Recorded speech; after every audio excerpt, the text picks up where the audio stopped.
هستیم با پخش زنده دیدار دو تیم داماش گیلان و مس شهر بابک از هفته 19 رقابت‌های لیگ دسته اول فوتبال باشگاه کشور، دیداری که به صورت زنده و مستقیم از ورزشگاه شهید عضدی شهر رشت تقدیم نگاه شما بینندگان عزیز و فوتبال دوستان کشورمون میشه.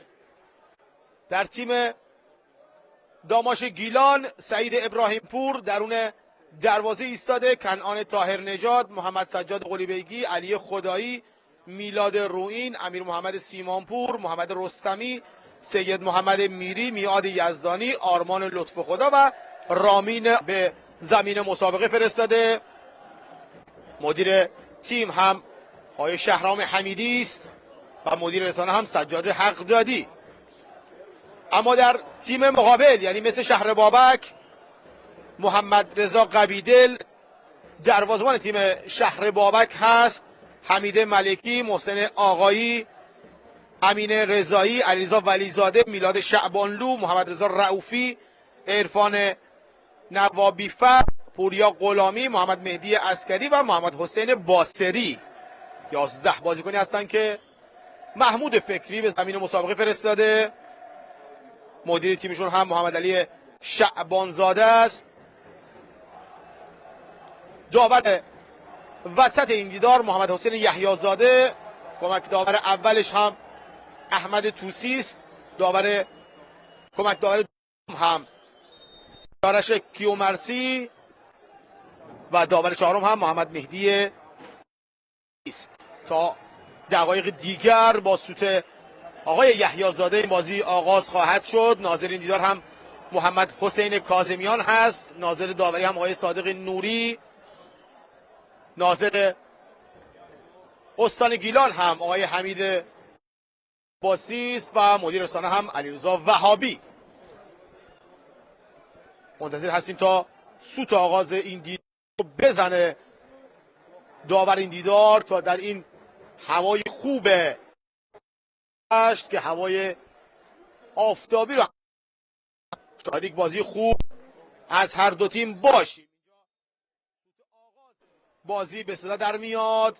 داماش گیلان در برابر مثل شهر بابک، تیمی داماش که در نیم فصل اول رقابت‌های لیگ دسته اول نتونست نتایج لازم رو بگیره. در کادر مدیریتی این تیم تغییراتی ایجاد شد و حالا بدونیم که در نیم فصل دوم با توجه به تغییراتی که انجام شده، سرمربی جدید این تیم اومده و بازیکن‌های جدید چه نتایج رو رقم خواهند زد. ابراهیم پور به راست برای آرمان لطف خدا، آرمان توپ رو به چپ میاره. رامین آقالو بازیکنی که در نیم فصل دوم به داماش اضافه شده، همین بازیکنی که توپ در دستش بود. بازم به راست میبرن برای کاپیتان رستمی. محمد رستمی دوباره به داماش برگشت و بازوبند کاپیتانی رو بهش دادن و میخوان از تجربهش استفاده کنن داماشی ها. اعلام خطا میشه برای نارنجی پوشان مثل شهر بابک.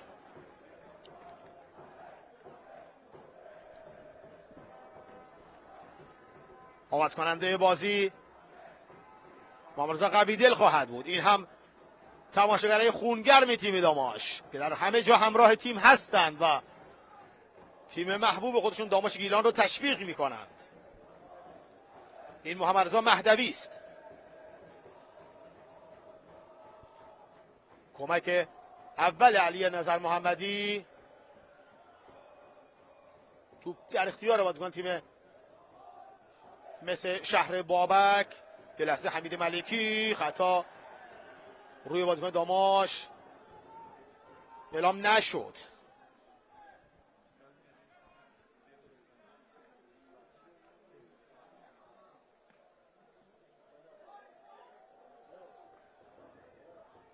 یک بار دیگه توپ به بیرون میره از کنار دروازه. باید بازی رو آغاز کنه. ابراهیم پور به چپ میاره.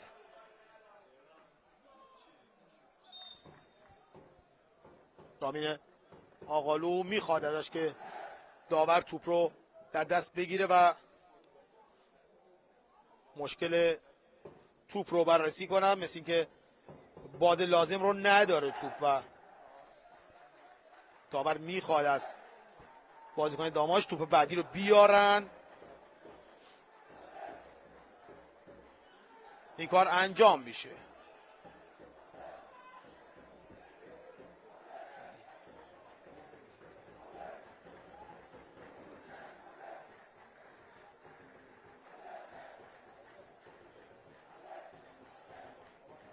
یک بار دیگه در میانه میدان بازیکن تیم داماش گیلان از سمت چپ میخوان حمله رو تدارک ببینن. یه لحظه سید محمد میری بود که توپ از جلو پاش رد شد و این سمت دوباره لطف خدا به راست، باز هم از راست میخواد نفوذی رو انجام بدن.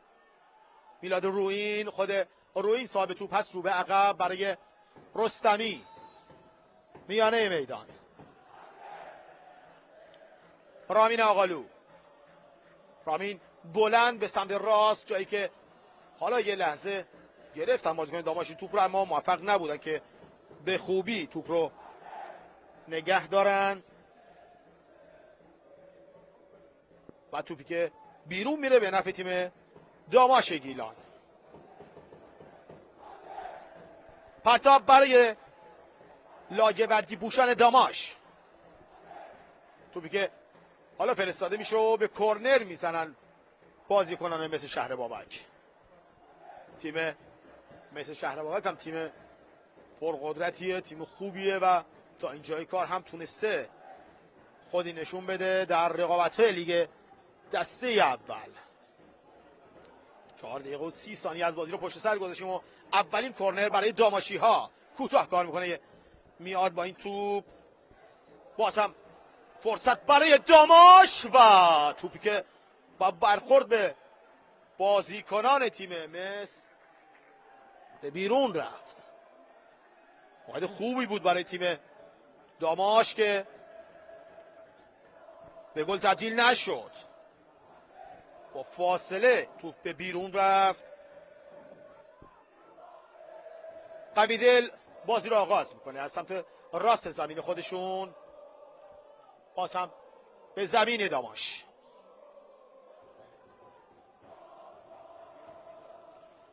داماشی ها خیلی دوست دارن در زمین خودشون به نتیجه لازم برسن، از امتیاز این دیدار از آن خودشون کنن. صحنه قبلی رو با هم میبینیم، توپی که فرستاده شد اینجا یه کار تاکتیکی خوب از بازیکن تیم داماش که توپ راهی به دروازه نداشت. این هم محمود فکری است، سرمربی تیم مثل شهر بابک. توپ بیرون، پرتاب برای داماش. کنعان طاهر نژاد میاد تا پرتاب رو انجام بده. خود کنعان طاهر نژاد.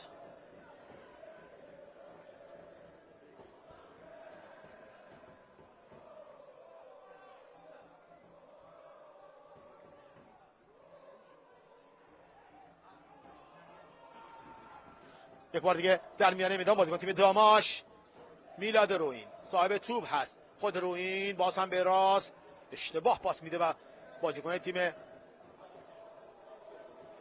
مس هستن که توپ رو در اختیار میگیرن. پوریا غلامی از سمت راست، برگشت توپ از کنعان طاهر نژاد، باز هم بازیکن داماش صاحب توپ میشن.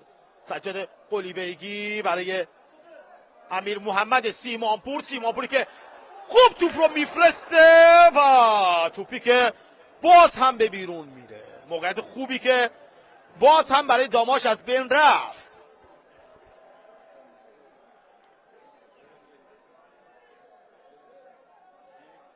توپ خوبی رو بر روی دروازه آوردن و این هم محمد رضا مهدوی.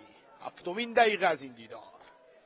موقعیت خوبی که داماش از دست داد. قطعاً همکارانمون برای شما بینماش خواهند گذاشت. صحنه آهسته این ضربه رو ببینید. اینجا توپی که سیمانپور آورد و اختلاف خیلی کم از بالای دروازه مس این توپ به بیرون رفت.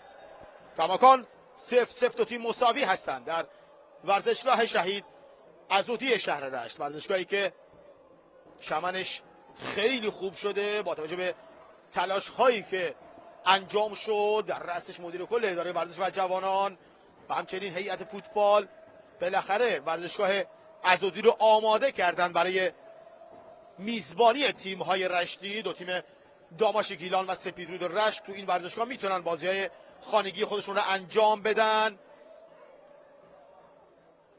روبرو جایگاه هم درست شده و تماشاگران میتونن اون روبرو بشینن و بازی تیم محبوب خودشون داماش رو ببینن. بله این جایگاه روبرو است که درست شده، صندلی گذاشته شده، خیلی شیک و قشنگ هست. امیدواریم که هوادارا هم رعایت کنن وقتی ورزشگاه میان، حداقل آسیب به صندلی های ورزشگاه زده نشه، مثل ورزشگاه آزادی نشه، بتونن خودشون استفاده کنن و با توجه به فرهنگ خوبی که از هواداره رشتی ما سراغ داریم قطعا همینطور خواهد بود. در قسمت روبروی جایگاه هم قرار صندلی گذاری بشه و در فاز بعدی قرار شد که این کار هم انجام بشه تا هواداری بیشتری بتونن بیان به ورزشگاه و بازی‌های داماش گیلان رو از نزدیک ببینن. به هر حال کار خوب که انجام میشه هم باید ازش تعریف کرد. میگن که رسانه‌ها انتقاد دارن، اما به هر حال به کار خوب هم ما اشاره میکنیم و تشویق هم میکنیم که از این کارهای خوب بشه. ورزشگاه به این خوبی آماده شد، چمن خوبی داره این ورزشگاه و امیدواریم که این سری دیگه خوب رسیدگی کنن به این چمن و مثل دفعات قبل نشه که این چمن از بین رفته بود. پرتاب برای بازیکن تیم مس شهر بابک، پوریا غلامی پرتاب رو انجام میده. از سمت راست کنعان طاهرنژاد توپ رو برمیگردونه، یه لحظه نذاشتن که میاد یزدانی به توپ برسه. میاد هم در نیم فصل دوم به تیم داماش گیلان اومده با مهره‌گیری هایی که علی نظر محمدی انجام داده، سرمربی خوشفکر تیم داماش گیلان که امروز هم نمیتونه از کنار خط تیمش رو هدایت کنه به دلیل محرومیتی که نصیبش شده.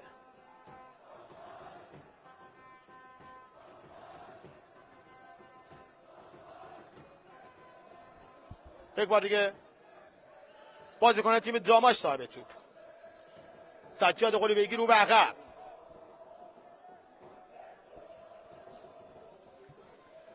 دوباره در میانه میدان بازیکن تیم مس شهر بابک صاحب توپ و میدان هستن. حالا به راست میانن توپ رو، جایی که علیرضا ولیزاده به توپ رسید از تیم شهر بابک، اما خودش توپ رو به بیرون زد. حدود 11 دقیقه از بازی رو پشت سر گذاشتیم.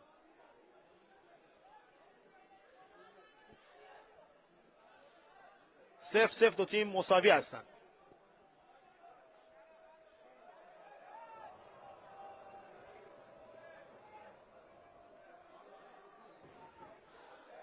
پرتاب برای داماش،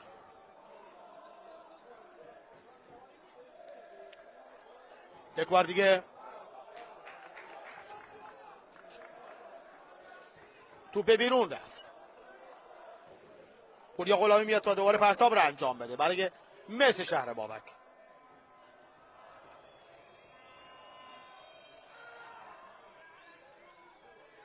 یک بار دیگه پرتاب برای داماش خواهد بود.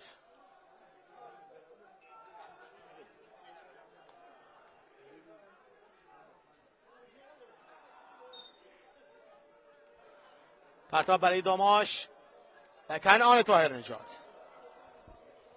آفتاب شدید رو هم در ورزشگاه داریم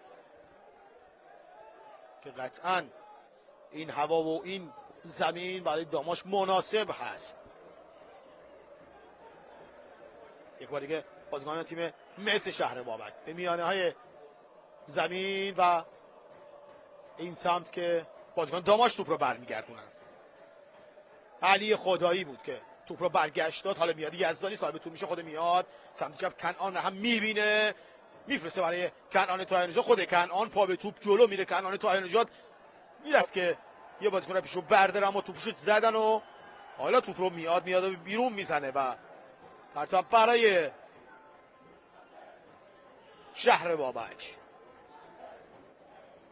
امین رضایی قلعه، خود رضایی میزنه توپ رو با سر به سر. چقدر خوب توپ رو دور کرد رامین آقالو. توپش رسید دوباره به بازیکن تیم مس شهر بابک. به دنبال حمله از سمت راست زمین خودشون هستن. توپی که سانتر میشه و در اختیار میگیره این توپ رو سعید ابراهیم پور. این چهره دروازه‌بان تیم داماش گیلان، دروازه‌بان مطمئنی نشون داده در بازی‌های تیم داماش. دوباره کنان طاهر نژاد، جو خوبی رو هم تماشاگر ایجاد کردن در ورزشگاه. یک صدا تیم داماش رو تشویق میکنن، منتظر هستن تا تیمیشون به گل برسه و بتونن جشن شادی رو برقرار کنن در این ورزشگاه. در حال مدت هاست که تیم داماش نتیجه نگرفته در این ورزشگاه و هوادارهای تیم داماش هم دوست دارن که تیمشون یه برد رو حداقل داخل خونه داشته باشه. عرض کردم با توجه به مشکلاتی که برای این تیم پیش اومد در نیم فصل اول رقابت لیگ یک،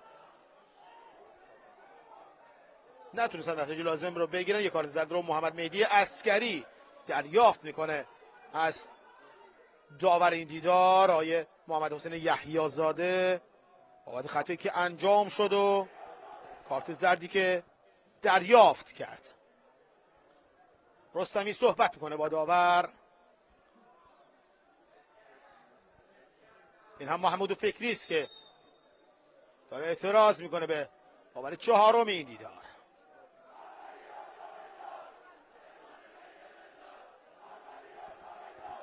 هوادارهای تیم داماش تیمشون رو تشویق میکنن.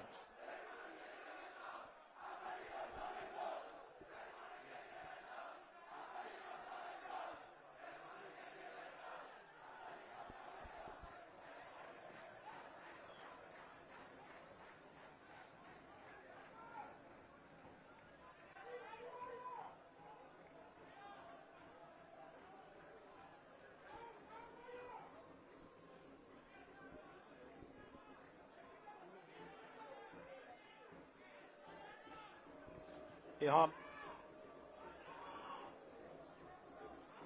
بازیکن تیم داماش باید این صحنه خطا رو بزنن. دورخیز محمد سجاد خلی بیگی، توپی که میفرسته داخل محمد جریمه و توپی که از همه عبور میکنه و به بیرون نرفته هنوز. و حالا اعلام پنالتی برای داماش گیلان. چه صحنه ای شد! نگاه همگان به داور.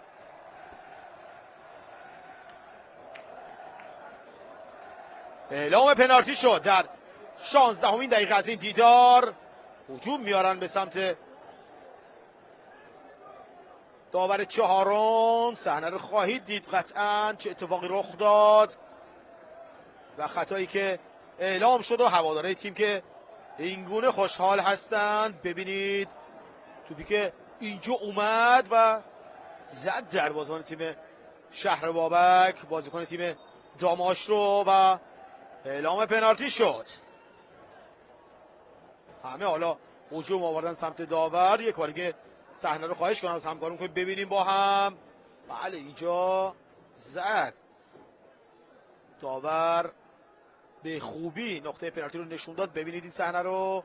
اینجا اجازه کار رو ندادن به بازیکن تیم داماش و اعلام پنالتی که شد از سوی داور این دیدار. حالا همه نگاه ها به ساق پای بازیکن داماش خواهد بود. چه کسی این ضربه رو خواهد زد؟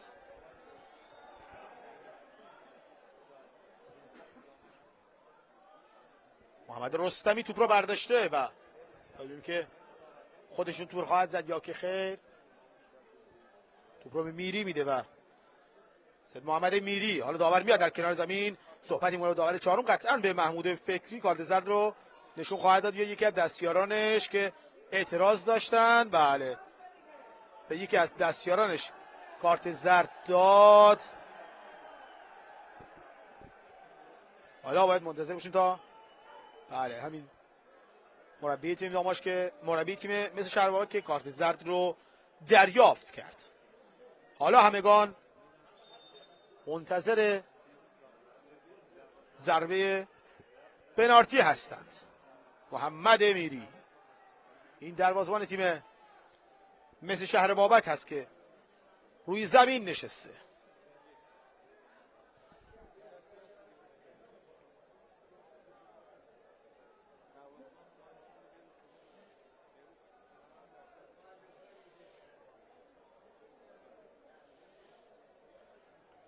باید ببینیم که چه مشکلی برای دروازه‌بان پیش اومده. از ناحیه دست راستش احساس درد میکنه، اما پنالتی اعلام شده و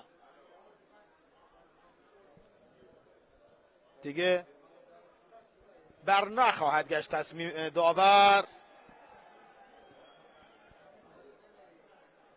حالا آماده میشن تا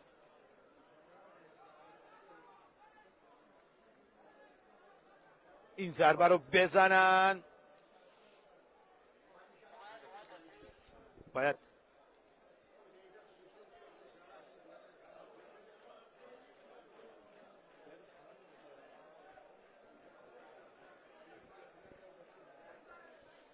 محمد میری پشت توپ،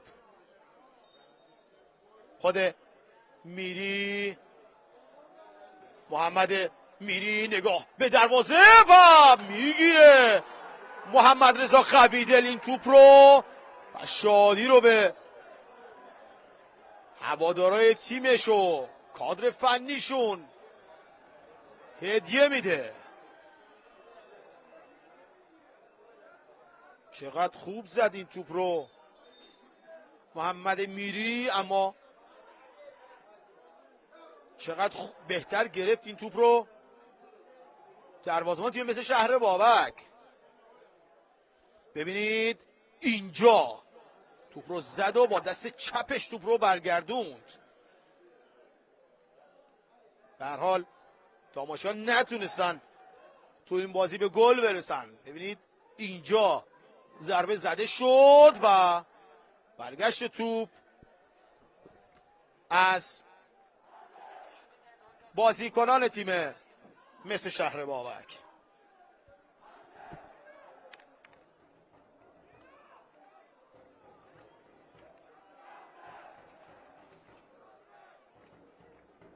به هر حال کماکان دو تیم مساوی هستند و باید به بازی ادامه بدن.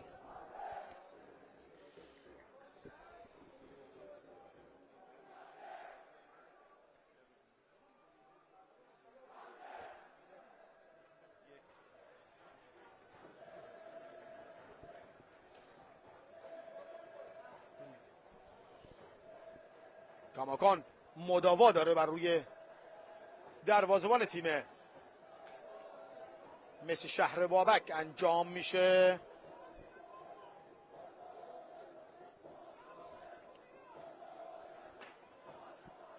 به هر حال بلند میشه دروازه‌بان، بازی ادامه خواهد داد.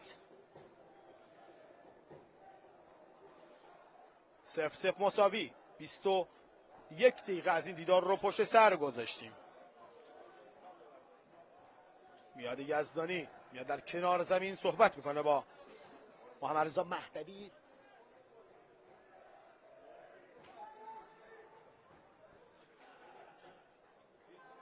داور میخواد از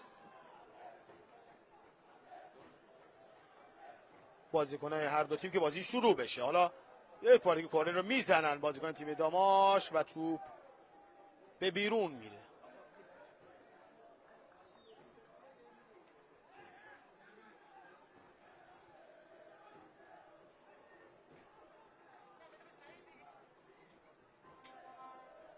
دروازه‌بان تیم مثل شهرباک محمد رضا قویدل باید بازی رو آغاز کنه. خودش این کار را انجام میده. بازم برگشت توپ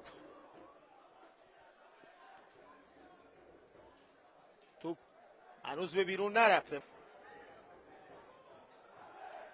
پوریا غلامی، خود غلامی توپ عقب برای محسن آقایی، توپ رو به چپ میبرن. از همون سمت چپ میخوان حمله رو تدارک ببینن که موفق نیستند.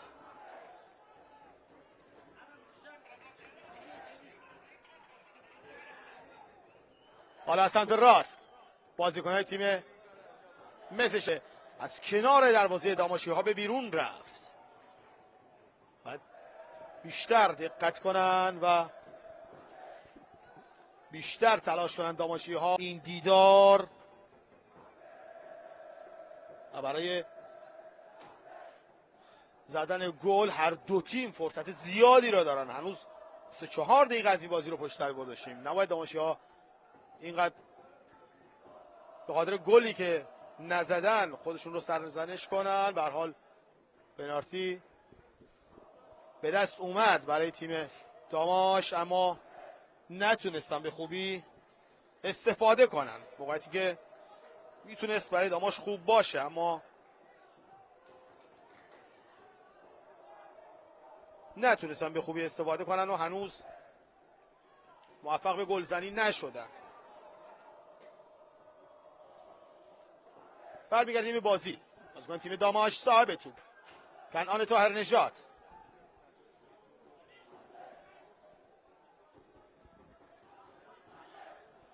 دوباره بازیکن تیم مس شهر بابک صاحب توپ هستن. یک بار دیگه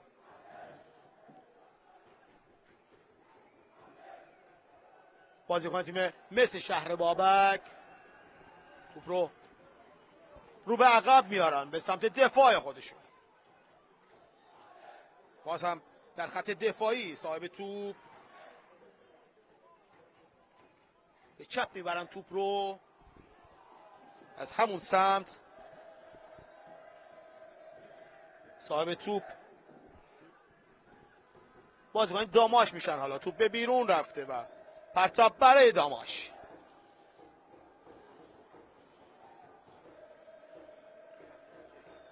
کادر فنی تیم مثل شهر بابک رو دیدید یه لحظه در تصویر.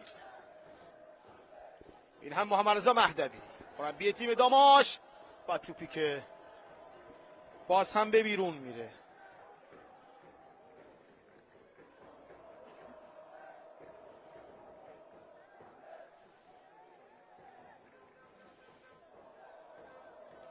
داماش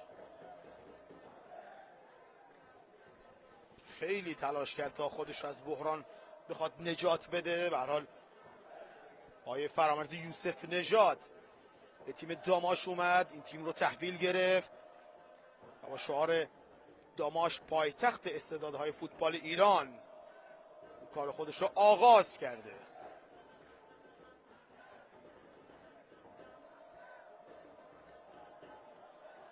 امروز 4 تا بازیکن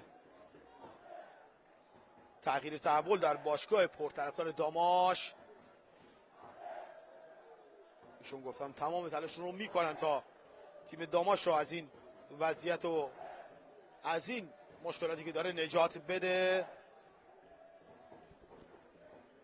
به هر حال هزینه‌های بجامنده از مالک‌های قبلی رو تا جایی که تونسته پرداخت کرده آقای یوسف نژاد و باید در ادامه راه این مالک جدید تیم داماش چه کارهایی رو انجام خواهد داد. در حال خیلی ها امیدوارن که داماش دوباره همون داماش سابق بشه، داماش که در لیگ برتر ما حضور داشت و بازی‌های خوبی را از این تیم شاهد بودید قطعا شما بینندگان عزیز. داماشی که در لیگ برتر ما حرفای زیادی برای گفتن داشت و همچنین در جام حذفی که در حال دوبار در فینال جام حذفی که حضور این تیم رو داشتیم. داماش قبلا با نام پگاه هم در لیگ برتر حضور داشت. یک بار دیگه از سمت راست بازیکنای تیم داماش گیلان، ببینید از این توپ چگونه استفاده خواهند کرد. از همه عبور کرده میاد یزدانی و توپی که در دستان دروازه‌بان تیم مس شهر بابک زد. در حال توپ رو مسی ها در اختیار دارن.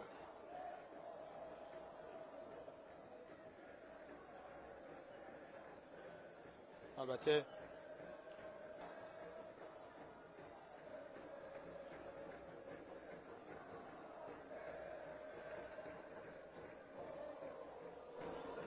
یک بار دیگه از سمت راست بازیکن تیم داماش خطا اعلام نمیشه و باید از همون سمت دوباره حمله رو آغاز کنن بازیکن تیم مس که اتفاق رخ نداد. حالا زده حمله برای داماشی ها از سمت راست و توپی که باز هم برگشت داده میشه. یک بار دیگه محمد رستمی، خود رستمی و شوتی که به راحتی در اختیار میگیره دروازه‌بان تیم مس شهر بابک محمد رضا قویده. از داماش گفتیم و حضورش در جام حذفی، یادی کنیم از مالک اسبق این تیم اسماعیل حاجی پور که زحمات زیادی رو برای داماش کشید و الان در بستر بیماری است. از شما بینندگان عزیزم میخوام که برای این بزرگوار دعا بفرمایید تا هرچه سریعتر سلامتی خودش رو به دست بیاره که از زحمتکشان ورزش کشورمون آقای حاجی پور که زحمات زیادی رو برای این تیم داماش کشید و سالها به تنهایی جور این تیم رو کشید و هواداره داماش خاطرات خوشی رو ازش به یادگار دارند. سعید ابراهیم پور به چپ میاره توپ رو.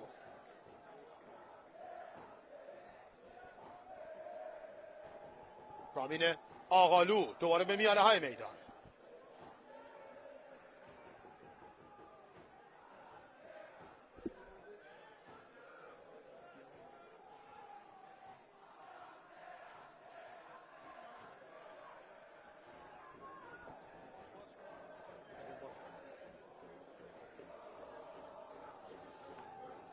یک بار دیگه از سمت راست بازیکن تیم داماش و توپی که باز هم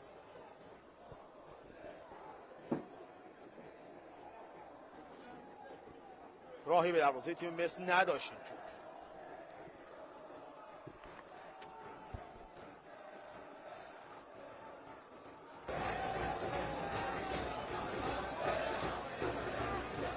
یک بار دیگه بازیکنان تیم داماش کنار طاهر نژاد توپ رو به راست میبره.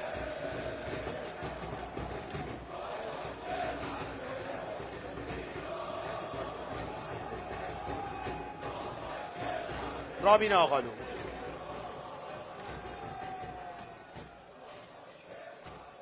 صدای هواداری داماش رو میشنوید. یک صدا از دقایق شروع این دیدار دارن تیم خودشون رو تشویق میکنن.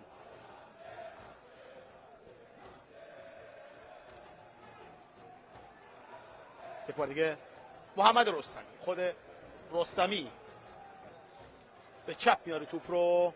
طاهر نژاد، خود کنعان کوتاه کارمون میاد یزدانی که توپشون رو میگیرن بازیکن تیم مثل شهر بابک. باز هم به راست میارن شهر بابکی ها. ولیزاده، خود ولیزاده صاحب توپ هست. ببین از این توپ چگونه استفاده خواهند کرد بازیکن تیم مس و برگشت توپ از مدافعین تیم داماش گیلان.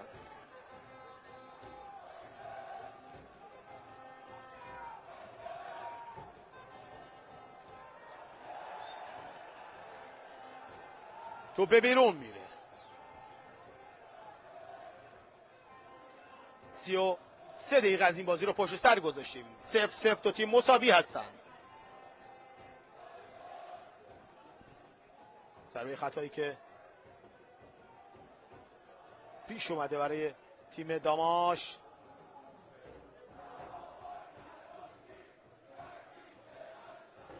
کاپیتان محمد رستمی روی زمین افتاده و باید به وضعیتش رسیدگی بشه. از ناحیه ساق پای راست احساس درد میکنه رستمی.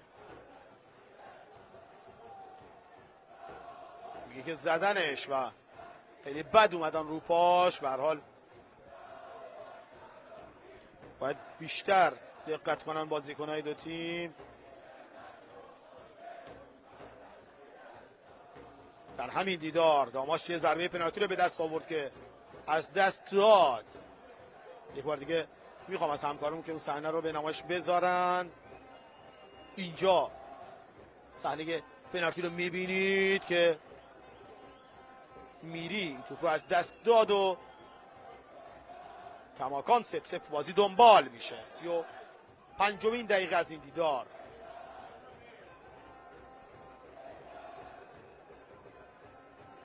پرچم داماش رو میبینید در ورزشگاه که همچنان برافراشته است و این شعار خود هواداره داماش هست که هیچگاه اجازه نمیدن پرچم داماش پایین بیاد.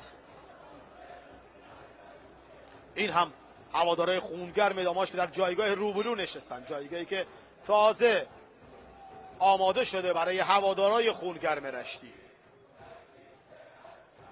فوتبال استان گیلان ما هوادارهای خوبی داریم که حقشون بیشتر از این هاست و باید ورزشگاه‌های بهتر و با ظرفیت بالاتری رو ما داشته باشیم در استان گیلان. یک بار دیگه واسه تیم داماش و توپی که به بیرون میره. قولی که استاندار گیلان هفته گذشته در انزلی دادن و گفتن قطعاً پیگیر یک ورزشگاه خوب و استاندارد برای استان گیلان و شهر انزلی خواهند بود و امیدواریم که در رشت همین اتفاق رخ بده و شاهد این باشیم که یک ورزشگاه خوب و با همه امکانات فراهم باشه برای دو تیم رشتی و همچنین دیگر تیم‌های استانمون. یک بار دیگه بازیکن داماش صاحب توپ هستند. سید محمد میری، میاد یزدانی، میاد به چپ برای قلی بیگی، باز هم میاد یزدانی، سانتر میاد و توپی که نرسید این توپ و نتونست باز هم خوشحال کنه هواداره داماش رو. آرمان لطف خدا زیاد دقت نمی کنن.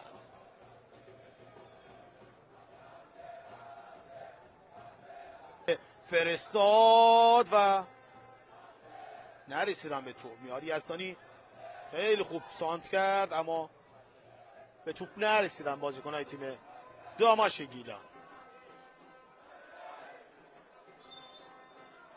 بازیکن روی زمین افتاده از تیم شهر بابک، کنان طاهرنژاد، یک کارت زرد را هم گرفت به دلیل خطایی که انجام شد. و حالا محمد رضا مهدوی صحبت میکنه با داور. کنان باز هم داره اعتراض میکنه با توجه به کارت زردی که گرفته و قطعاً این اعتراضاتش خطرناک خواهد بود.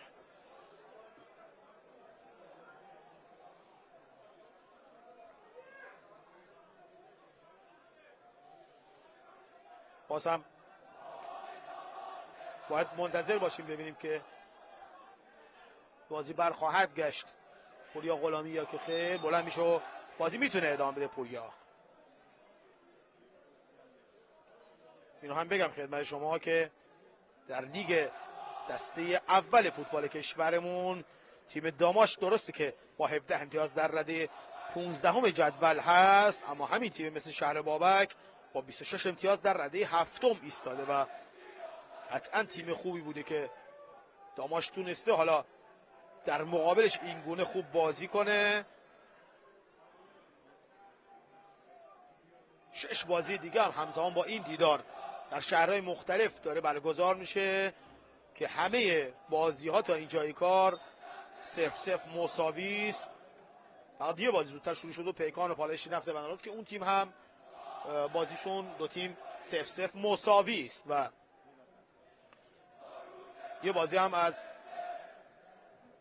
سری رقابت‌های لیگ دسته یک که سایپا باشه و شهرداری آستارا، دیگر تیم گیلانی ساعت 15:45 حدود 2 دقیقه دیگه بازیشون شروع میشه در ورزشگاه دستگیری کرج یا همون شهرک اکباتان.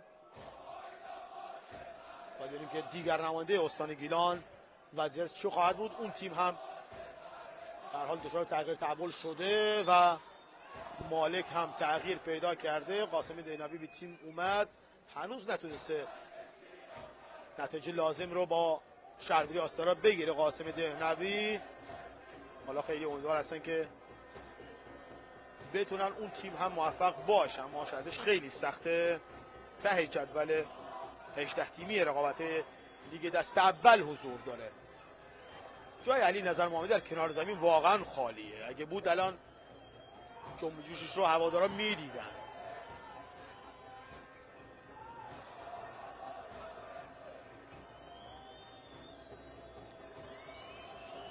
ضربه خطا باید زده بشه برای تیم مس شهر بابک. دورخیز بازیکنان تیم مس، دو بازیکن پشت توپ ایستادن، حمید ملکی و توپی که حالا میزنن بازیکن تیم مس و میلاد شعبانلو بود که توپ رو زد. میلاد هم بازیکن خوبی است و قدر این موقعیت ها رو میدونه، اما این بار توپش به مقصد نرسید. دوباره بازیکنان تیم داماش.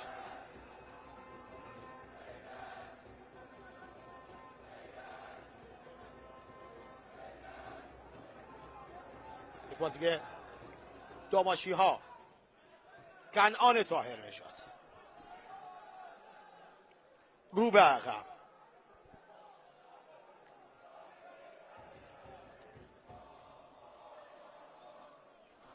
دوباره بازیکن تیم شهر بابک هستن که صاحب توپ میشن.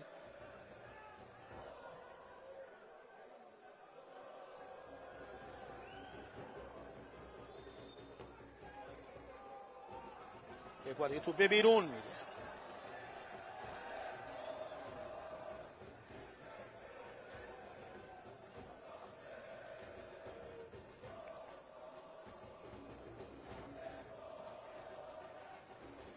واقعا به این هوادارا باید احسنت گفت، هواداری تیم داماش که حالا من تو این 41 دقیقه 42 دقیقه که از بازی گذشته یک سری دارن تیمو تشویق میکنن. قبل از اونم که ورزشگاه اومدن داشتن تیم خودشون رو تشویق میکردن. واقعا این گونه دوست داشتن یک تیم فقط در استان گیلان پیدا میشه و قطعا در شهرهای دیگه کمتر شاهد این گونه هوادارا هستیم. حتی در لیگ برتر حالا تیم‌هایی داریم که اصلا هوادار نداره، مثل خود تیم هوادار که اسمش هوادار هست اما بدون هوادار داره در تهران بازی میکنه. یک بار دیگه بازیکن تیم داماش توپ رو به راست میارن که نرسید به توپ علی خدایی. باز هم رو به عقب بازیکن تیم مس شهر بابک. محمد مهدی عسکری یک کارت زرد داره در نیمه اول. میلاد شعبانلو. میلاد توپشو به خوبی میگیره. میاد یزدانی، خود میاد یزدانی رو لب خط توپش به بیرون میره. خود شعبانلو میاد اشتباهش رو جبران میکنه و توپش رو به بیرون میزنه.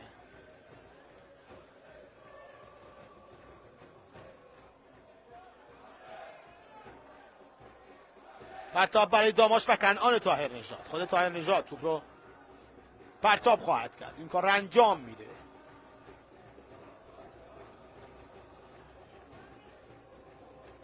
دوباره بازیکن تیم مس شهر بابک صاحب توپ. کنعان طاهر نژاد به راست، یک بار دیگه در میانه میدان. باز هم یه توپ خوب و شوتی که از همونجا میخواست قلی بیگی بزنه که موفق نبود. یک بار دیگه داماشی ها و امیر محمد سیمانپور که خطای خودش اعلام میشه در بازی گذشته در مقابل تیم نیروی زمینی. یه گل زیبا و خوشگل رو به ثمر رسوند این سیمانپور که بعد از مدت ها دوباره به تیم داماش گیلان برگشته. این فصل اول در استقلال خوزستان بود. محمد رضا قویدل دورخیز قویدل، توپی که حالا فرستاده میشه داخل زمین تیم داماش و باز هم اعلام خطا. دیگه این بار عصبانی میشه و یک کارت زرد رو میگیره. میری چرا این کار رو میکنه؟ سید محمد میری که شاید به دلیل از دست دادن اون پنالتی که نتونسته به گل تبدیل کنه یه خورده عصبانیت هم داره، اما نباید کاری کنه که اخراج بشه. به هر حال نیمه اول رو بخوام پشت‌تر بذارن قطعاً در بین دو نیمه علی نظر محمدی نکاتی رو اعلام خواهد کرد بهشون و در نیمه دوم بازی رو در دست خواهند داشت. تا اینجا کارم خوب بودن در تیم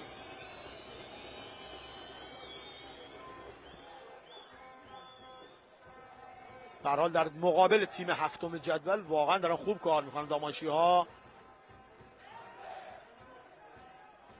و امیدوارم که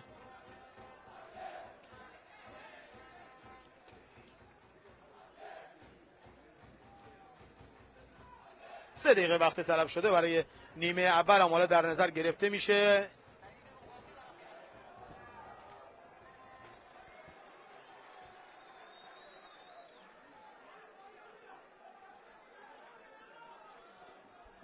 یک بار دیگه بازیکنان تیم داماش کنن طاهر نژاد صاحب توپش رو بیرون میزنن. کنان میاد و پرتاب رو انجام میده رو به عقب. آرمان لطف خدا دوباره رستمی به میانه میدان توپ رو به چپ میارن، جایی که میاد هست و یه خود رد میشه از میاد. این سمت میرسه به کنان، خود کنان طاهر نژاد سانتی که انجام میشه نذاشتن به بیرون بره توپ رو هر جوری که هست بازیکن تیم مس شهر بابک و توپ از این سمت راهی اوت شد. اونجا نذاشتن که توپ به کورنر بره. یک بار دیگه پرتاب برای داماش. بازیکن تیم داماش به خوبی صاحب توپ هستند و کنان طاهر نژادی که توپش به بیرون میره و پرتاب برای مسی ها خواهد بود. البته معترض هستند کادر فنی تیم داماش نسبت به این صحنه. شهرام حمیدی رو میبینید در کنار زمین به همراه محمد رضا مهدوی معترض به صحنه به دست اومده صحبت میکنم با ناظر این دیدار.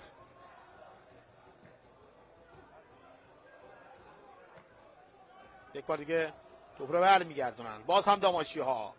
آخرین حمله داماش خواهد بود. سیمانپور روی زمین میفته و احساس درد میکنه از ناحیه پای اسلام میشه. خود سیمانپور بلند میشه، بازی ادامه میده. یه توپی که حالا فرستاده میشه و اعلام خطا میشه. موقعیت خوبی است برای تیم داماش.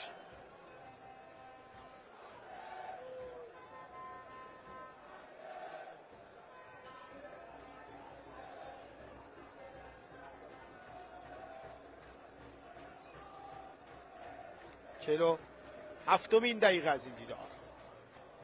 یک دقیقه پایان این دیدار با احتساب وقت‌های تلف شده زمان داریم. باید ببینیم از این توپ چگونه استفاده خواهند کرد. هوادارهای داماش در جایگاه تیفوسی ها همچنان تیم خودشون رو عاشقانه تشویق میکنن.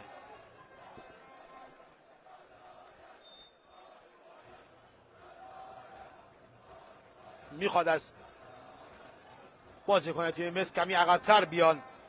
آقای محمد حسین یحیی زاده ضربه‌ای که اینجا خواهند زد. حالا سجاد قلیبگی که پشت توپ ایستاده کمی اون طرفتر. محمد رستمی هم حضور داره، البته پشت توپ سید محمد میری هم هست. ببینیم کدوم یک از بازیکنان توپ رو خواهند زد. داور دست خودش میدمه، توپ رو میزنه. قلیبگی به دیوار دفاعی برخورد میکنه و برگشت داده میشه. حالا اعلام خطا برای تیم مس شهر بابک.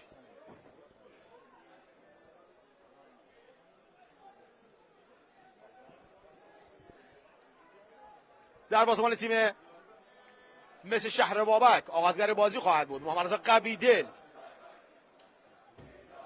خود قویدل توپ رو میزنه و سوت پایان بازی در نیمه اول به صدا در میاد. تساوی 0-0 دو تیم داماش گیلان و مثل شهر بابک. ضربه پنالتی رو داماشی ها داشتن در نیمه اول که از دست دادن.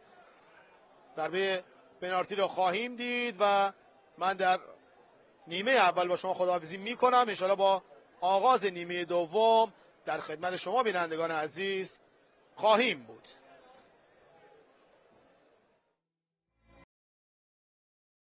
امیر محمد سیمانپور، محمد رستمی، سید محمد میری، میاد یزدانی، آرمان لطف خدا و رامین آقالو 11 بازیکنی هستند که علی نظر محمدی به زمین مسابقه فرستاده و در مقابل هم تیم مثل شهر بابک این بازیکنان رو در اختیار داره. محمد رضا قویدل، حمید ملکی، محسن آقایی، امین رضایی، علیرضا ولیزاده، میلاد شعبانلو، محمد رضا رؤوفی، عرفان نوابی فر، پوریا غلامی، محمد مهدی عسکری و محمد حسین باسری.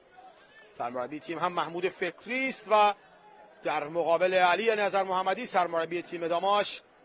باید ببینیم که در پایان چه نتیجه رو به دست خواهند آورد. داور وسط دیندار محمد حسین یحیی‌زاده، کمک داور اول ایشون احمد طوسی و کمک داور دوم هم کیارش کیومرثی است. داور چهارم هم محمد مهدی جعفری است. باید ببینیم که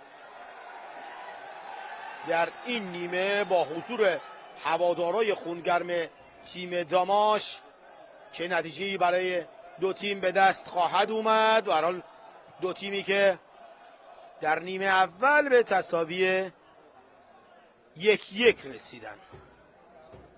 به هر حال در نیمه اول هم تیم داماش یک پنالتی رو از دست داد که میری این پنالتی رو زد به دستان دروازه‌بان و در حال بازی همچنان ادامه داره و باید ببینیم که در نیمه دوم چه خواهد شد. یک صدا تیم محبوب خودشون داماش گیلان رو تشویق میکنن.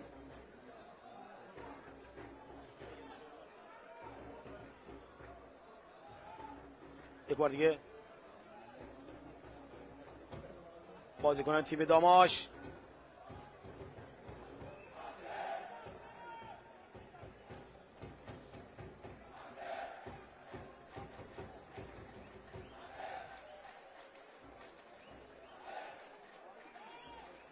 حالا منتظر هستیم تا بریم که کدام تیم بهتر بازی خواهد کرد و توپ و زمین را در اختیار خواهد داشت. فعلا که توپ در اختیار بازیکنان تیم داماش گیلان هست.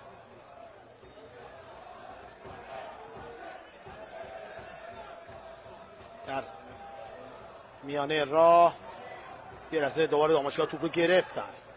ولی که از این توپ چگونه استفاده خواهند کرد هنوز نتونستن موقعیت خوبی رو روی دروازه ایجاد کنن. یک بار دیگه داماشی‌ها توپ که میاد و اعلام خطا میشه. موقعیت خوبی هست برای تیم داماش.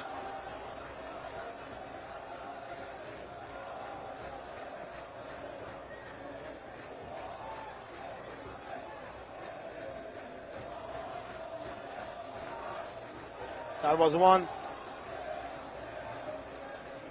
میخواد از دیوار دفاعی خودش که جلوی این توپ بیستن. این هم هوادارهای خونگرم تیم داماش. پشت توپ یعنی شماره 28 سید محمد میری. ببینیم که میتونه اشتباه نیمه اول محمد رضا قویدل میخواد بازیکن تیمش که دیوار دفاعی رو خوب بچینن. یاد دلداری میده بهش علی خدایی. داور میخواد از بازیکن‌های دو تیم که از هم جدا باشن. دو سه بازیکن پشت توپ ایستادن. ببینیم چه کسی این ضربه رو خواهد زد. میزنی توپ رو، برخورد به دیوار دفاعی، به دست بازیکن مس هم برخورد میکنه، اما توپ میری راهی به دروازه نداشت. باز هم یک بار دیگه فرصت برای بازیکن تیم داماش و توپی که به بیرون رفت.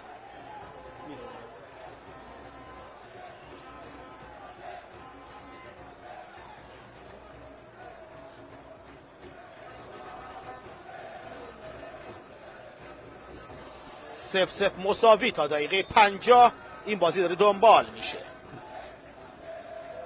دو تیم همچنان در تلاش هستند تا دروازه تیم مقابل رو باز کنن، اما تا اینجا کار نتونستن موفق باشن.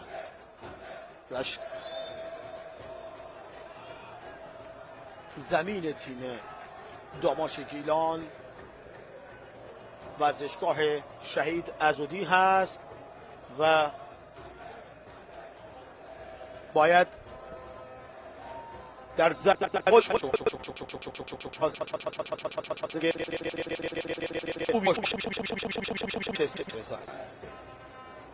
حداقل در رشت نباید امتیاز از دست بدن. کار سختی رو علی نظر محمدی و یاراش خواهند داشت در نیم فصل دوم. یک بار دیگه بازیکن‌های تیم داماش گیلان اجازه نمیدن به تیم شهر بابک نفوذ کنه و اعلام خطا میشه.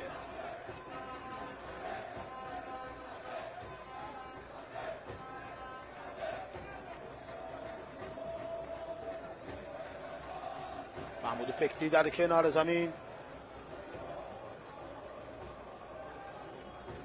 نگاه به بازیکن‌های تیم خودش و از همونجا صحبت میکنه با بازیکناش که چه کار بکنن.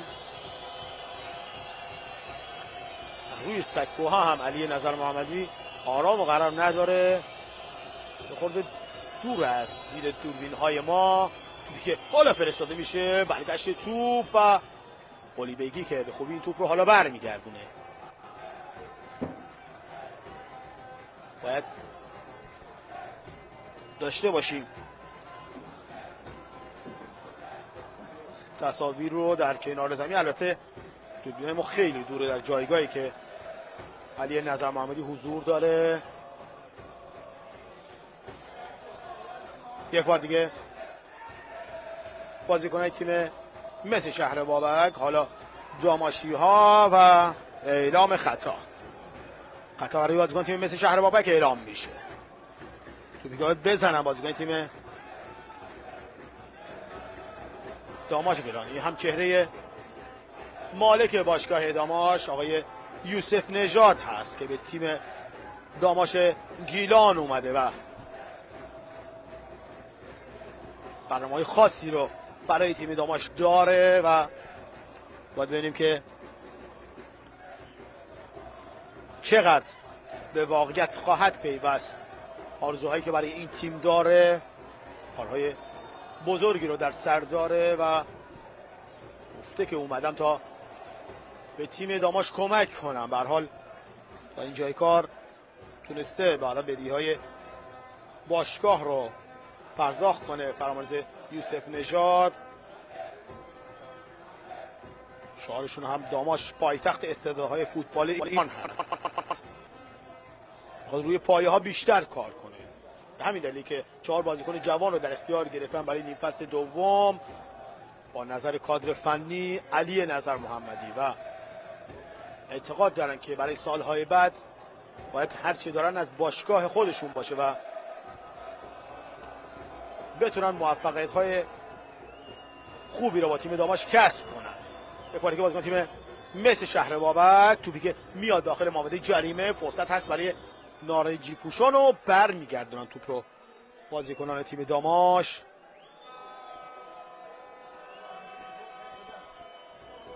یک بار دیگه موقعیت هست کماکان برای تیم مس شهر بابک. برگشت توپ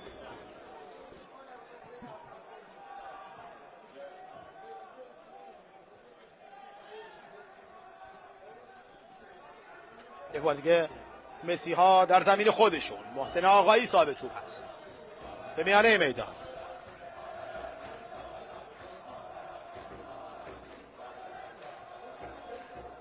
دوباره مسی ها از سمت راست آن حمله رو تدارک ببینن روی دروازه. توپی که به بیرون میره.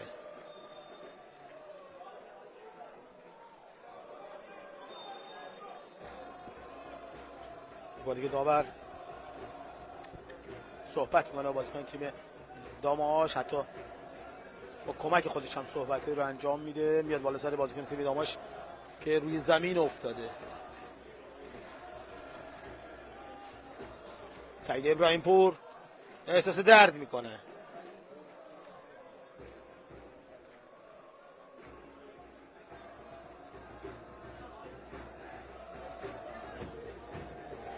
محمد رضا قویدل گلر تیم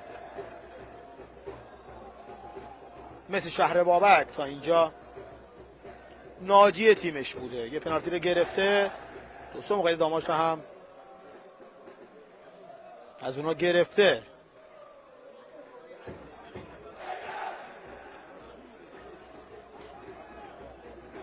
سف سف مساوی.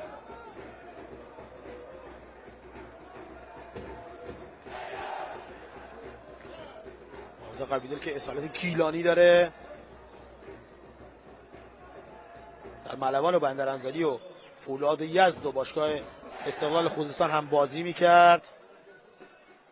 زادگاه او هم آستانه اشرفی استان گیلان هست و به هر حال برای این بازی هم خودش رو آماده کرده بود. قویدل جلوی همشهریاش خودی نشون بده که تا اینجای کار هم خوب ظاهر شده.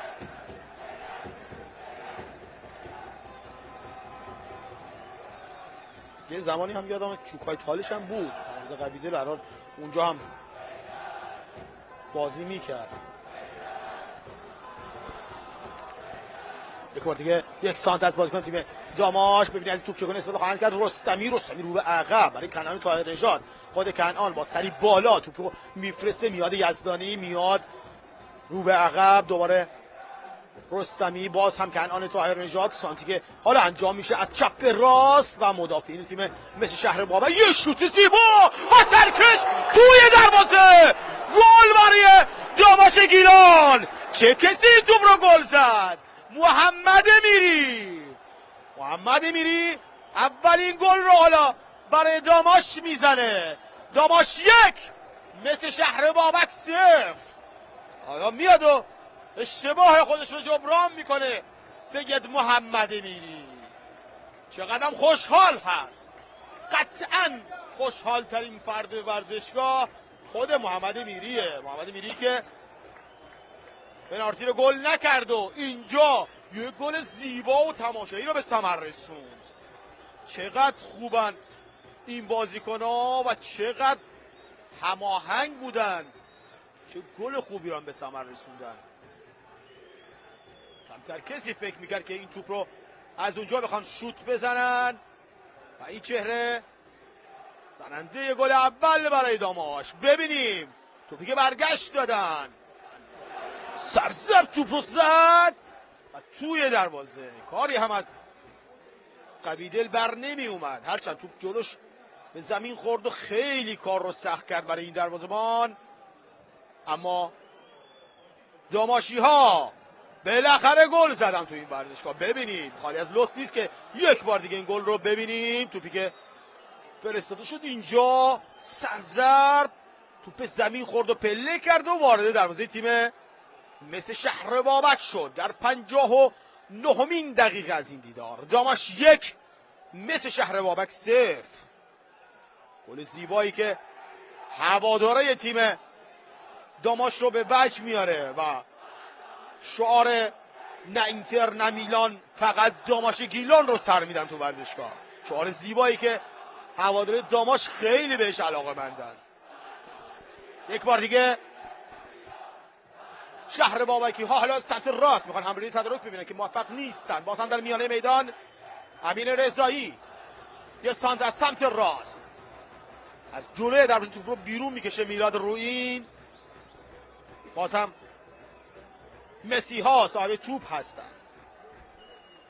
چه گلی رو زدن بازیکنای تیم داماشگیلان و چقدر هم خوشگل این گل به ثمر رسید. این هم محمود فکری که با دستیار خودش صحبت میکنه.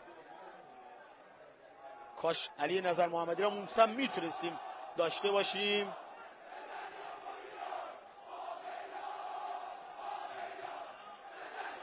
به هر حال همه الان در ورزشگاه خوشحال هستن که داماش تونسته این گل رو به ثمر برسونه و تیم خودش رو خوشحال کنه. یک بار دیگه حالا ضد حمله برای بازیکن تیم مسی شهر بابک به توپ چکونه استفاده خواهند کرد. توپی که به کرنر بره و این هم فرامرز یوسف نژاد مالک باشگاه داماش که عرض کردم حالا خوشحال هست از جلو افتادن تیمش و خیلی امیدواره که این نتیجه همینگونه باقی بمونه و تیمش بتونه اولین برد رو در رشت کسب کنه. یه لحظه چهره دروازه‌بان تیم مسی شهر بابک موارد قبیله رو هم دیدیم. قبیله که روی گلی که خورد هم مقصر نبود. در حال توپ جلوش پله کرد.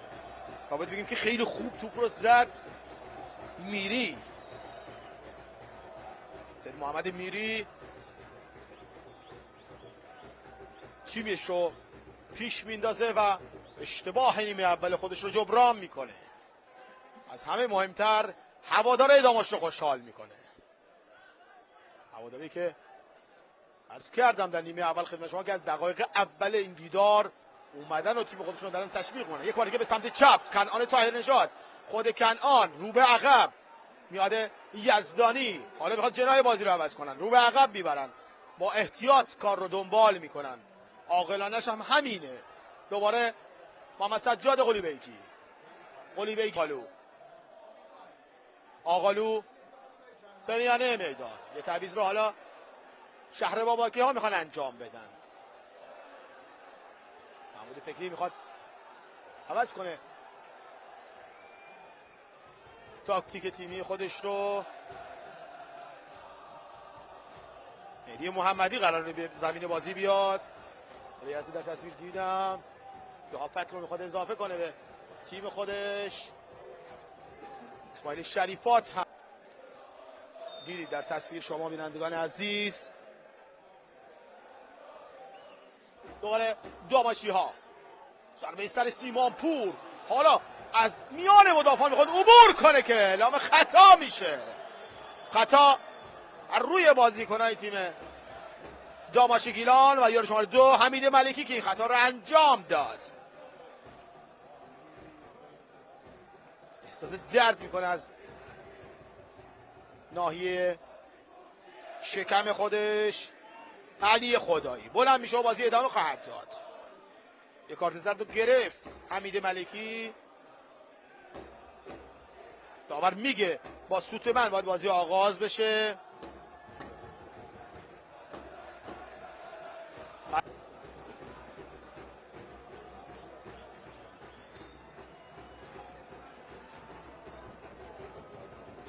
دو تعویض که قرار انجام میشه. البته میگن اجازه بدید تا ضربه رو بزنن، بعد ضربه رو خواهند زد بازیکن داماش.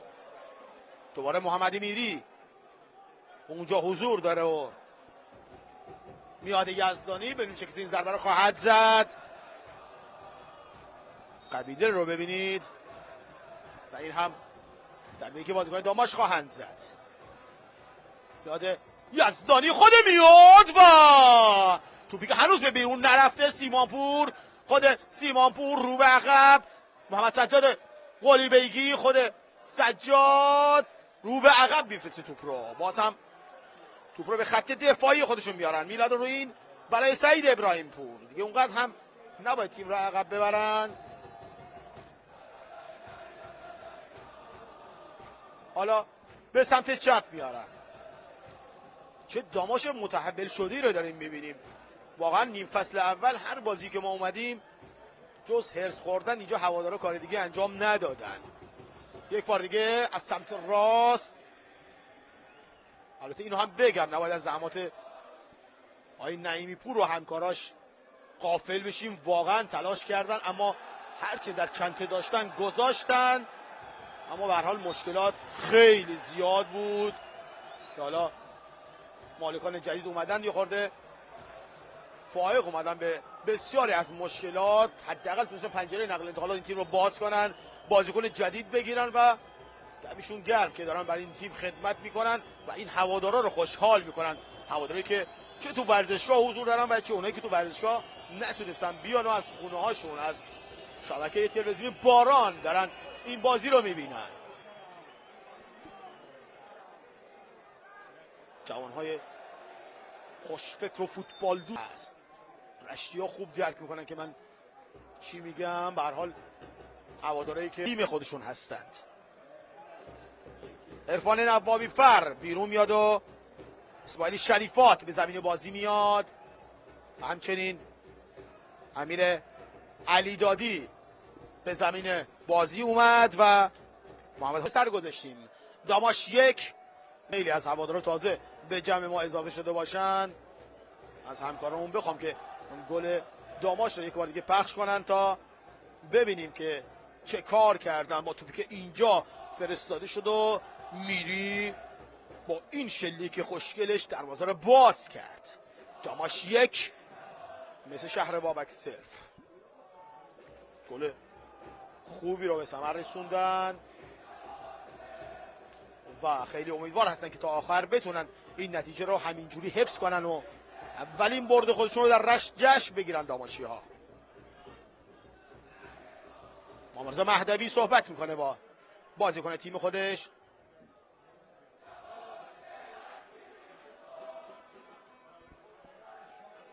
یک بار دیگه بازیکن تیم مس شهر بابک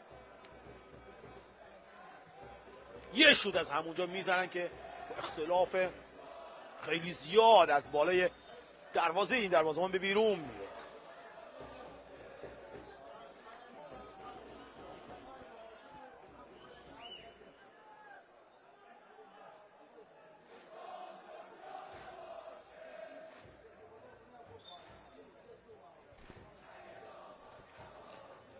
توپ رو دوباره بازیکن تیم داماش در اختیار دارن. سعید ابراهیم پوره که توپ رو میزنه.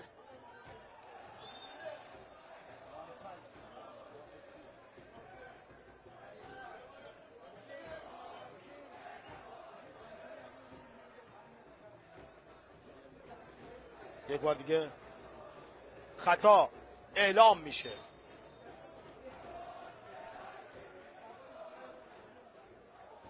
این هم هوادارای خونگرم تیم داماش. چقدر در کنار هم ایستادن و تیم خودشون تشویق میکنن و چقدر هم این تیم رو دوست دارن. یک بار دیگه داماشی های شوت و توپی که قوی دل گرفت و این سمت هرچه فریاد زد که بهش توپ برسه علی خدایی بهش ندادن توپ رو. یک بار دیگه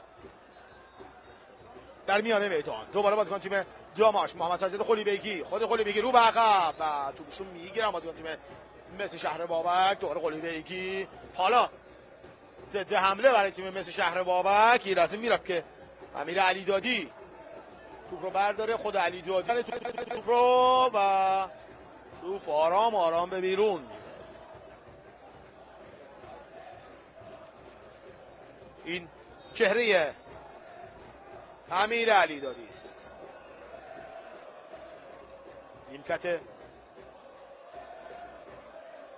مثل شهر بابک رو ببینیم. دو تعویض رو باز هم میخوان انجام بده محمود فکری. تا شما 17 اکبر کربلایی قرار بازی بیاد. و یه بازیکن دیگه هم که اون آخر بود. به هر حال میگم میخوان دو تا تعویض رو با هم انجام بدن. سعید ابراهیم پور، خود سعید این توپ رو خواهد زد، میزنه توپ رو به میدان. یک بار دیگه محمد رستمی، دوباره بازیکن تیم دماش. حالا سیمان پور رو گرفتن، باور ندید و خطایی هم اعلام نکرد. یک بار دیگه رو به عقب بازیکن تیم مس صاحب توپ. حمید ملکی گرفت توپ خط میری، سید محمد میری به چپ، کنعان طاهر رشاد رو به عقب، آقالو رامین به راست برای آرمان لطف خدا. آرمان هم به راست میاره برای میلاد روین. محمد سجاد قلیبگی توپش به بیرون میره، نتونست به خوبی توپ رو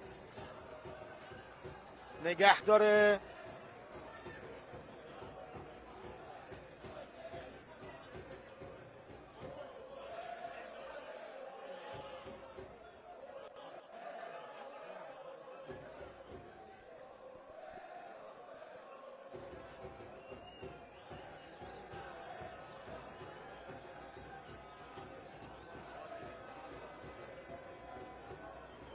یک بار دیگه توپ میاد تا دروازه تیم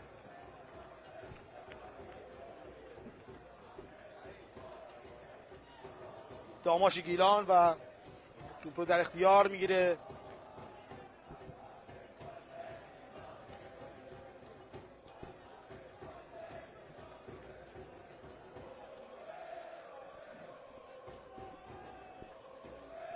یک بار دیگه توپ بیاد به میانه های میدان، اعلام خطا میشه.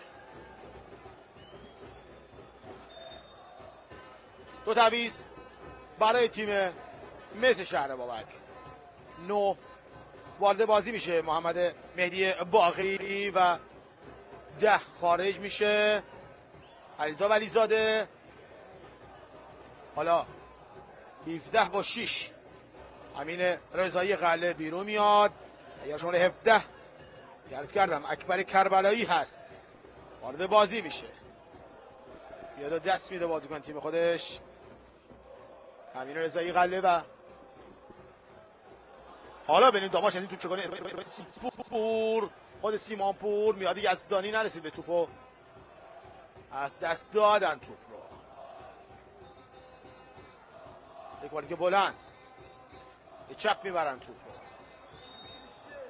اعلام آفساید شده و پرچم کمک داور اول این دور بالاست. دوباره بازیکنای تیم مس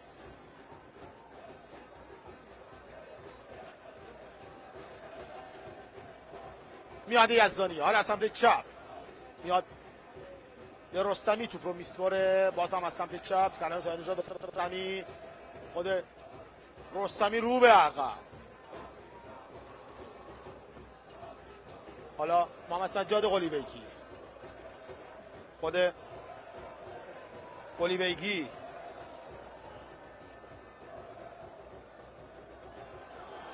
یه بار دیگه بازیکن تیم داماش فرصت هست برای داماش برای گل دوم و چه توپی رو خراب میکنه. هنوز موقعیت هست و توپی که باز هم نتونستن استفاده کنن داماشی ها. دیگه بهترین موقعیت بود براشون و توپی که باز هم نتونستن استفاده کنن. چقدر توپش خوب بود، توپی که این دروازه‌بان تیمه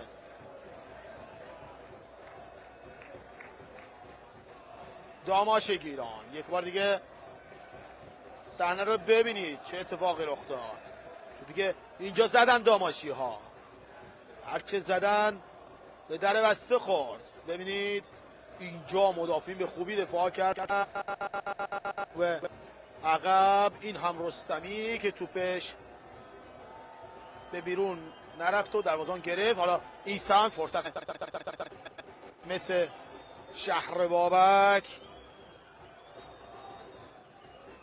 رو به عقب و توپی که میاد در زمین تیم شهر بابک.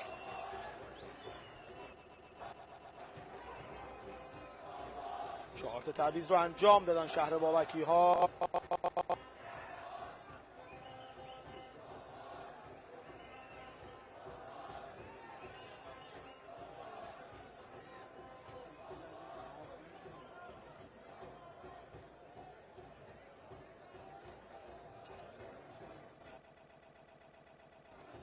یک بار دیگه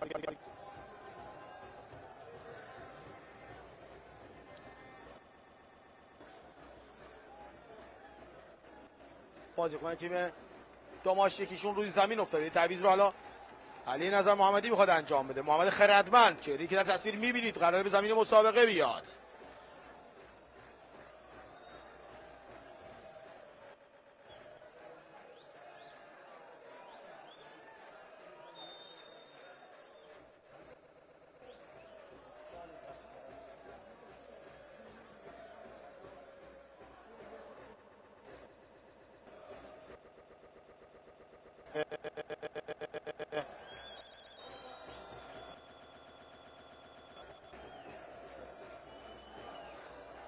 صاحب توپ و موقعیت هستن.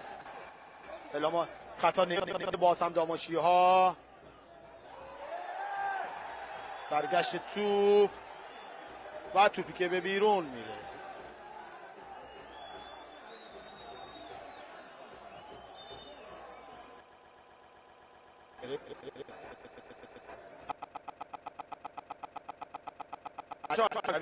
این بعد تعویضی که داره انجام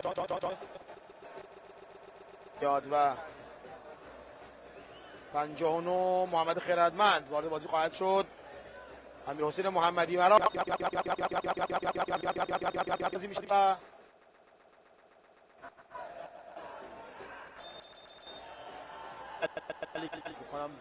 خارج شد.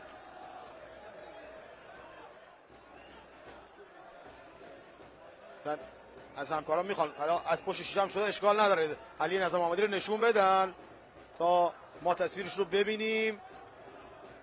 آره این چهره علی نظر محمدی هست، سرمربی تیم داماش گیلان. کنار زمین بود، حرکاتش دیدنی بود، از اون حرکاتهای جنجالی که انجام میداد و در حال ورزشکار هم به وجد می آورد. اون حرکاتش علی نظر محمدی مربی با تجربه تیم داماش. ببینید از این حرکاتها که خیلی زود گرفتن همکارامون. به هر حال علی نظر محمدی سرمربی خوشفکر تیم داماش گیلان که هر وقت مشکل میخورن زنگ میزنن علی نظر محمدی بیا بالا سر تیم. پارسال هم این گونه بود، تیم رو نجات داد، در لیگ یک نگه داشت. امسال هم که مشکل خوردن علی نظر محمدی رو آوردن به تیم و با 14 بازیکن فکر کنم هفته قبل رفتن به مسافه نیروی زمینی. اونجا هم 1-0 جلو بودن، تیم 10 نفرشون 1-1 کرد و حالا میشه گفت که نتیجه خوبی رو گرفتن. به هر حال یک امتیاز گرفتن از تیم نیروی زمینی، اون هم 10 نفره، اون هم با 14 بازیکن. کار بزرگی بود که انجام شد.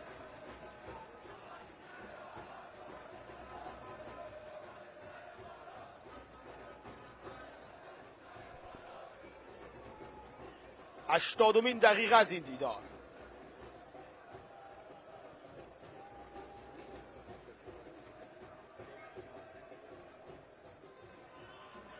داماش گیلان 1 مثل شهر بابک 0. 80مین دقیقه از این دیدار. کماکان داره با همین نتیجه دنبال میشه.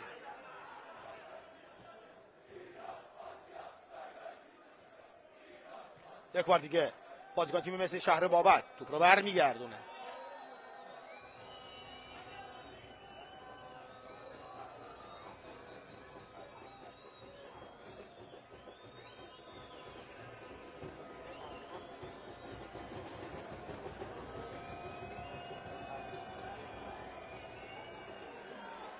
یک بار دیگه تعویض دیگه قرار انجام بشه برای تیم داماش. یار شماره 23 سید حسین حقشناس قراره به زمین مسابقه بیاد. ببینید تو چگونه استفاده خواهند کرد داماشی‌ها.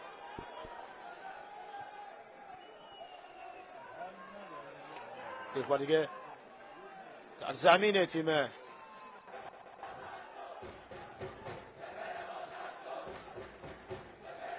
مس شهر بابک. سپر سیمانپور فکر کنم 23 حالا به زمین مسابقه میاد و علی خدایی که مصدوم شده بود رای بیرون میشه و جالب از ما درخواست دارن هوادارهای تیم داماش که گل داماش یک بار دیگه پخش کنیم براشون و من میخوام از کارگردان خوبمون که اون صحنه رو دوباره به نمایش بذارن. گل اول تیم داماش که به زیبایی هر چیز تافتن به ثمر رسید. اینجا این توپ اومد با حرکت آیسه نشون میدن خدمت شما این توپی که اینجا سرزب زده شد و وارد دروازه تیم مس شهر بابک شد. یک بار دیگه به چپ دوباره برگشت توپ از بازیکن تیم مس شهر بابک. حالا از سمت چپ موقعیتی رو میخوان ایجاد کنن روی دروازه. یک بار دیگه برگشت توپ برگشت از مدافعین تیم داماش و توپی که حالا میاد به میانه میدان.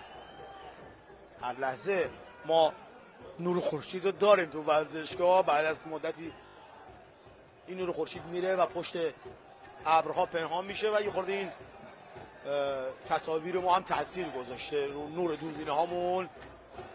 هر لحظه باید همکاران تصویردارمون روی این نورش تنظیماتی رو انجام بدن. این هم سیمانپوره که در تصویر میبینید. ببخشید محمد سجاد قلیبیگی که سیمانپور هم در کنارش ایستاده این سمت. این محمد سیمانپور یک بار دیگه بازیکن تیم شهر بابک توپو میفرستن و سعید ابراهیم پور واقعا تشویق داشت این دروازه‌بان و توپی که به بیرون زد.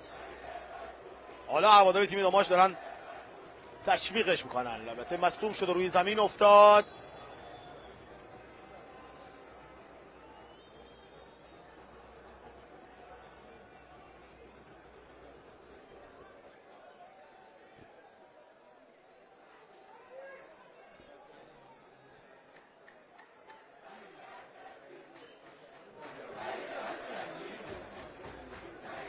دروازه‌بان روی زمین افتاده. سعید رسیدگی بشه.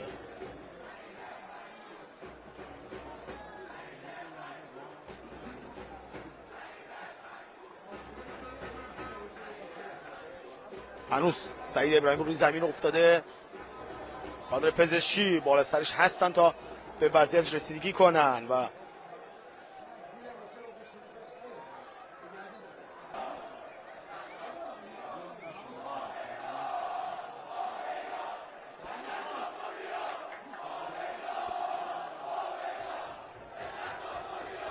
حالا ضربه کرنر رو خواهند زد بازیکن تیم مثل شهر بابک. البته تماشی‌ها اگه بخوام خیالشون راحت بشه باید یه گل رو به ثمر برسونن. 5 دقیقه به پایان این دیدار زمان داریم. زمان به سرعت برای مسی ها در گذر هست و به کندی برای داماشی ها. داماش تو به بیرون میره.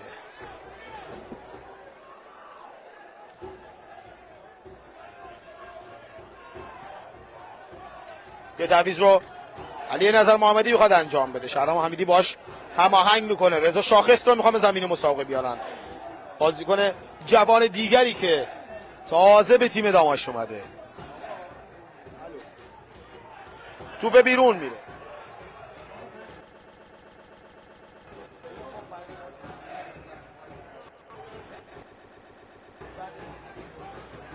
یک بار دیگه بازیکن تیم شبک سانتی که انجام میشه داخل محوطه جریمه و برمیگردن باز هم داماشی ها.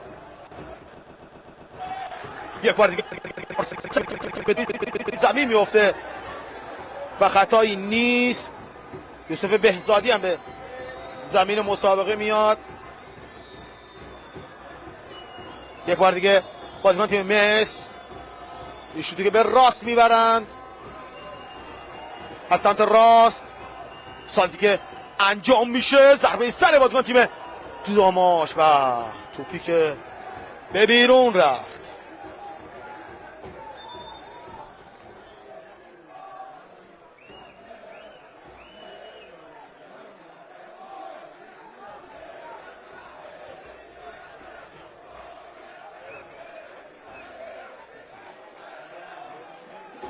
حالا یه تعویض برای تیم داماش، تعویض دیگر. عرض کردم 27 رضا شاخص میاد تو بازی و محمد سجاد قلیبگی بیرون میاد.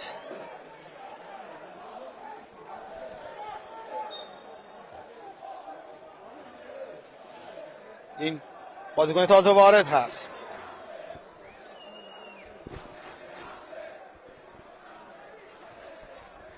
یک بار دیگه بازیکن تیم داماش صاحب توپ. دوباره بازیکن تیم داماش، یک ضربه سر خوب، کماکان با ضربه سر به راست روی زمین میفته حسین حقشناس و اعلام خطایی که حالا انجام میشه. شاخص روی زمین افتاد، داور میگه دو نفر به هم خوردن و ایشون دیده این صحنه رو.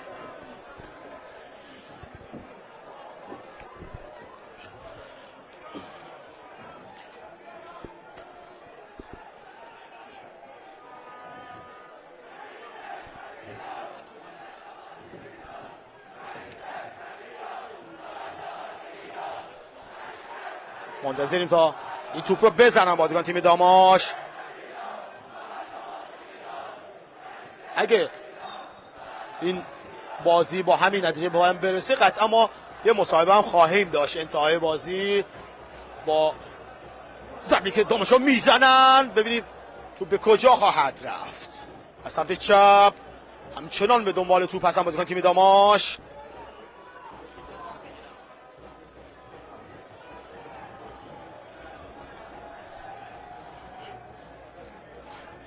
یک بار دیگه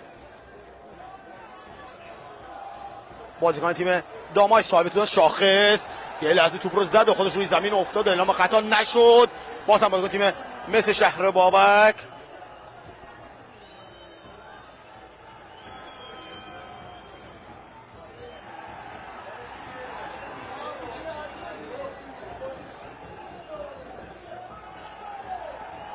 باز هم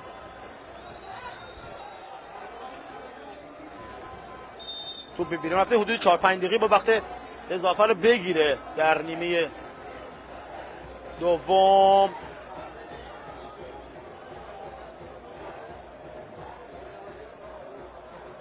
دومین دقیقه از این دیدار هست.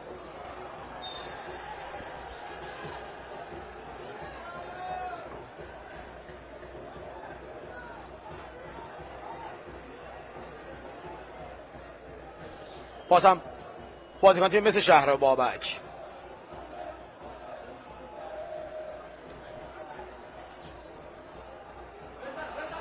یک بار فرصت برای داماشو اعلام خطا میشه.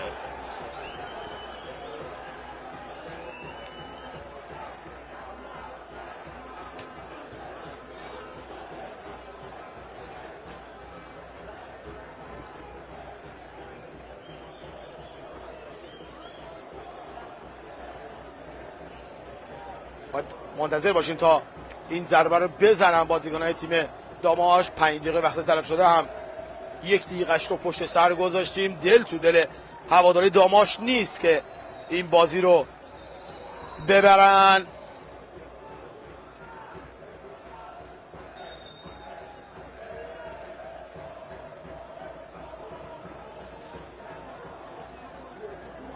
یک بار دیگه یه شوت و توپی که به بیرون میره.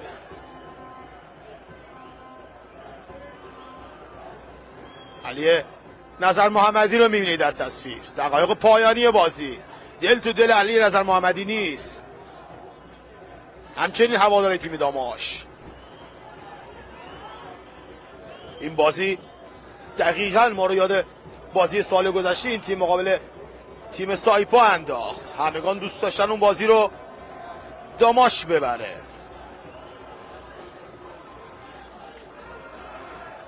با بازیکن تیم سایپا هم که صحبت می‌کردیم،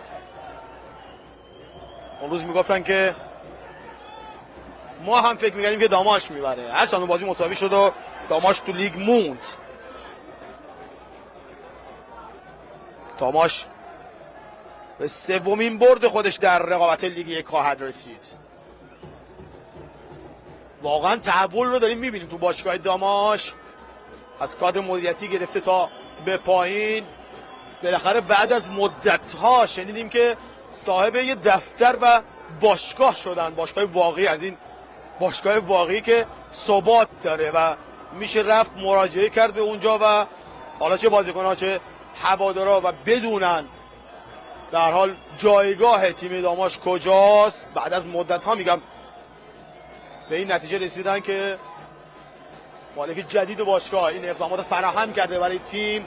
بازیکنان رو که گفتم آوردن. امیدوار هستیم که هر آنچه که هست خیر باشه برای تیم رشتی. یک بار دیگه فرصت برای بازیکن تیم مثل شهر بابک. برگشت تیم توپ. به هر حال هوادار زیادی رو این تیم داره و همه خواهان برد این تیم هستن در رشت. 93 دقیقه رو پشت سر گذاشتیم، فقط 2 دقیقه به پایان این دیدار زمان داریم. یک بار دیگه تشکر بکنم از مسئولین اداره ورزش و هیئت فوتبال استان گیلان که این چمن به این خوبی رو آماده کردن. داماش میتونه بازیاشو تو این چمن خوب طبیعی انجام بده و بازی‌های روانی که روی زمین انجام میشه. دیدید که در نیمه دوم تیم داماش فرصت‌های زیادی رو داشت و تونست از یه فرصت خودش به خوبی استفاده کنه و گل برتری خودش رو تا این لحظه بزنه. یک بار دیگه بازیکن تیم شهر بابک و توپی که سعید ابراهیم پور میگیره و همه رو راحت میکنه از این استرسی که داشتن. دل هوادارا نیست. اولین برد در رشت در نیم فصل دوم رقابت‌های لیگ دسته اول. فقط 50 ثانیه به اولین برد خودش داماش فاصله داره. یک بار دیگه بازیکن تیم داماش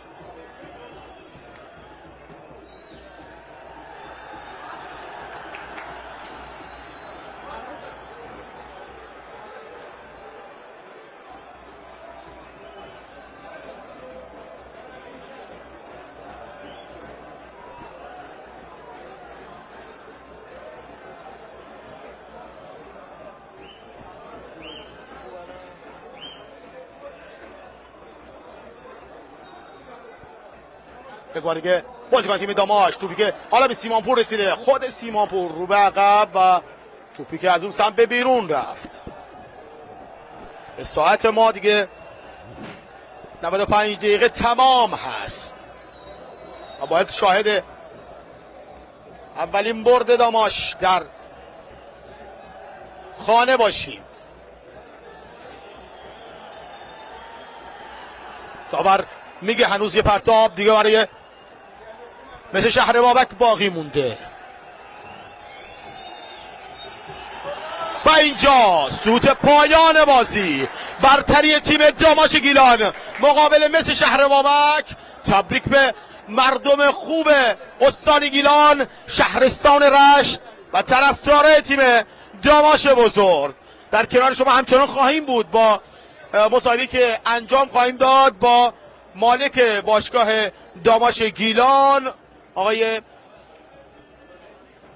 با مالک باشگاه صحبت خواهیم کرد خیلی سریع و در مورد این بازی بگید و شرایط این تیم و برتری که الان کسب شد.